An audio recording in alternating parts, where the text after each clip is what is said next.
मराठा मोठा भाऊ. अरे वेळेप्रसंगी आम्ही आहेत ना, वेळेप्रसंगी नक्की तुमच्या सोबत आहे, त्याची काळजी करू नका. पुन्हा एकदा या अण्णाभाऊ साठेंच्या जयंतीच्या निमित्तानं तुम्हाला खूप शुभेच्छा देतो आणि थांबतो. धन्यवाद सगळ्यांना. जय शिव. रयतेचे राजे छत्रपती शिवाजी महाराज, आरक्षणाचे जनक शाहू महाराज, ज्यांनी आम्हाला शिक्षण दिलं असे महात्मा ज्योतिबा फुले, सावित्रीबाई फुले, ज्यांनी या भारत देशाला सर्वश्रेष्ठ अशी राज्यघटना दिली असे परमपूज्य डॉक्टर बाबासाहेब आंबेडकर, जगेल तर देशासाठी मरेल तर देशासाठी अशी भीष्म प्रतिज्ञा करणारे क्रांतिगुरू लहुजी वस्ताद साळवे, ही पृथ्वी शेषाच्या मस्तकावर तरली नसून दीन दलित श्रमिकांच्या तळहातावर तरलेली आहे असा विज्ञानवादी संदेश देणारे साहित्य सम्राट अण्णाभाऊ साठे, या सर्वच बहुजन महापुरुषांना मी विनम्र असं अभिवादन करतो. आज साहित्यरत्न अण्णाभाऊ साठे यांची जयंती, या जयंतीदिनी सर्वांना शुभेच्छा देतो.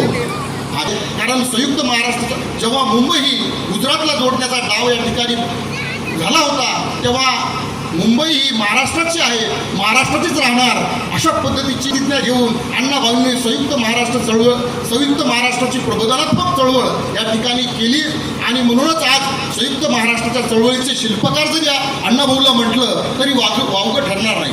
म्हणजे संयुक्त महाराष्ट्राच्या चळवळीमध्ये मातंग समाजातील महापुरुष अण्णाभाऊ साठे यांचं योगदान आहे. तसंच या ठिकाणी स्वातंत्र्याचा ज्यावेळेस लढा झाला त्यावेळेस 1818ला बंड झालं, पहिलं बंड झालं स्वातंत्र्याचं, त्यावेळेस झेंडा मैदानामध्ये असंख्य मातंग समाजानं या देशाच्या देशभक्तीसाठी, देशासाठी या ठिकाणी बलिदान दिलेलं आहे, त्यांना फासावर चढवण्यात आले आहे. त्याच पद्धतीनं क्रांतिगुरू लहुजी वस्ताद साळवे यांनी देखील जगेल तर देशासाठी मरेल तर देशासाठी अशी भीष्म प्रतिज्ञा घेऊन या ठिकाणी देशाच्या स्वातंत्र्यामध्ये मातंग समाजाचे जे महापुरुष, दुसरे महापुरुष आहेत क्रांतिगुरू लहुजी वस्ताद साळवे, यांचं देखील योगदान फार मोठं आहे.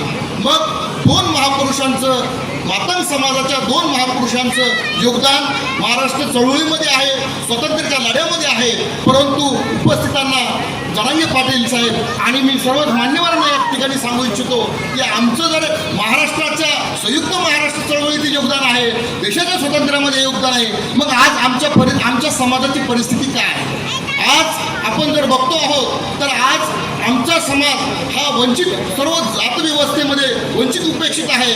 आज तो आरक्षण मागत आहे, परंतु या ठिकाणी सरकार यांना आरक्षण देत नाही, अपकड करत नाही. सुप्रीम कोर्टाचे आदेश असताना देखील आमचं या ठिकाणी काय म्हणणं आहे, आमचं म्हणण्यापेक्षा सुप्रीम कोर्टाचा जो निर्णय आहे त्याची अंमलबजावणी इथलं सरकार करत नाही, ही दुर्दैवी बाब आहे. आणि म्हणून आज आमच्या फुले साहेब असतील कार्यक्रमाचे अध्यक्ष आणि सोनवणे साहेब असतील, यांनी जो आज कार्यक्रम आयोजित केला की आता आपल्याला महाराष्ट्र सरकारला जर हलवायचं असेल तर आपल्याला कोणता नेता बोलवायचा असेल तर जरांगे पाटील यांना या ठिकाणी आमंत्रित केलेलं आहे. तर मला विनंती करायची की पाटील, जसं मराठा समाज वंचित उपेक्षित तुम्ही जो लढा लढता आहात, त्याच पद्धतीनं जर तुम्ही आमच्या SC मागासवर्गीय याच्यातल्या वंचित उपेक्षितचा कोणता समाज असेल तर तो मातंग समाज आहे आणि त्याचं देखील अवघड झालं पाहिजे. आम्हाला शासनाच्या योजना मिळाल्या पाहिजे. यासाठी आपण देखील आम्ही तुमच्याकडे आशेनं बघतो. शाहू महाराज आरक्षणाचे जनक आहेत, त्यांनी आरक्षण त्या काळामध्ये आम्हाला 50% आरक्षण दिलं. तसं आता आम्ही तुमच्याकडे एक अपेक्षेनं पाहतो की तुम्ही देखील आमच्या अवघडेसाठी आमचं समर्थन करावं, एवढीच या ठिकाणी अपेक्षा व्यक्त करतो आणि थांबतो. अरे वेळेप्रसंगी आम्ही आहेत ना, वेळेप्रसंगी नक्की तुमच्या सोबत आहे, त्याची काळजी करू नका. पुन्हा एकदा या अण्णाभाऊ साठेंच्या जयंतीच्या निमित्तानं तुम्हाला खूप शुभेच्छा देतो आणि थांबतो. धन्यवाद सगळ्यांना. जय शिव.